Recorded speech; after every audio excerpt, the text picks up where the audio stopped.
Hey there! Ever sent a voice message or recorded something and thought, wait, is that really my voice? Well, you're not alone. Welcome to the Dark Psychology World channel where we dive into why our voices sound so different in recordings. You might think your voice sounds pretty good, but then you hear it in a recording and it sounds like a duck. Flat, dry, just not you. But guess what? That's the voice others hear.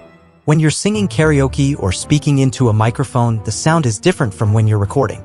So, let's chat about why the sounds we hear differ from the recordings. What do others hear? If you're digging this topic, don't forget to hit that like button. And if you haven't subscribed yet, please do. Alright, let's get into it. Every sound, no matter what it is caused by vibrations. These vibrations need a medium to spread, like air, liquid, or solid. When people speak, air flows through the throat, causing the vocal cords to vibrate. This sound is then shaped by the mouth and tongue into complex languages and songs, and finally reaches the human eardrum. But here's the kicker. When you speak and listen, the sound isn't just delivered to your eardrum through the air. The bones between your throat and ears can also directly transmit the sound produced by the vibration of your vocal cords. Air conduction changes the sound due to the environment and distance, affecting the quality of the sound, including volume reduction and some changes in timbre. Bone conduction, however, transmits sound directly to the ear through the bones, resulting in fewer changes in timbre and a louder volume. Try this, cover your ears and talk. You'll find the sound becomes louder and feels more 3D. That's bone conduction. So, the voices we hear are a combination of bone conduction and air conduction. The sound from bone conduction is louder, so it makes up a larger proportion of what we hear, making our voices sound deeper and thicker to us. But what do others hear? They only hear the sound coming from the air. They can't hear the sound in your bones. So, your voice will naturally sound a bit higher to them. They can't feel that deep, thick voice you hear. That means the ugly duck sound in the recording? That's what others hear, but not necessarily. Recording converts sound vibrations into electronic signals, then back into sound. During this process, some frequencies and details of sound can be lost due to technology limitations. Plus, people hear sounds differently at different distances. The farther away you are, the more you hear sounds other than low voices.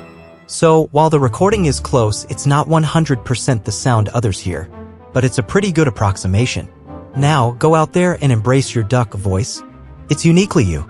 Ever wondered why your voice sounds different when you're up close, or why it seems to lose its depth as the distance increases? That's because our ears are less sensitive to bass frequencies. So, as the distance grows, the bass part of our voice gradually fades away. You might not notice these subtle differences in everyday life, but they become pretty obvious when you listen to a recording or audio. Think about it. Does the frequency of our sound stay the same all the time? Not really. When we're happy, our voice naturally gets louder. When we're unsure or doubtful, our voice tends to shrink. Even when we're angry, the sound we make can be beyond our imagination. And yes, all these voices are indeed our own. So, why do we identify that deep, rich voice as our own? It's actually related to a psychological phenomenon called self-enhancement bias. This means we tend to lean towards our own powerful ways when judging and evaluating ourselves.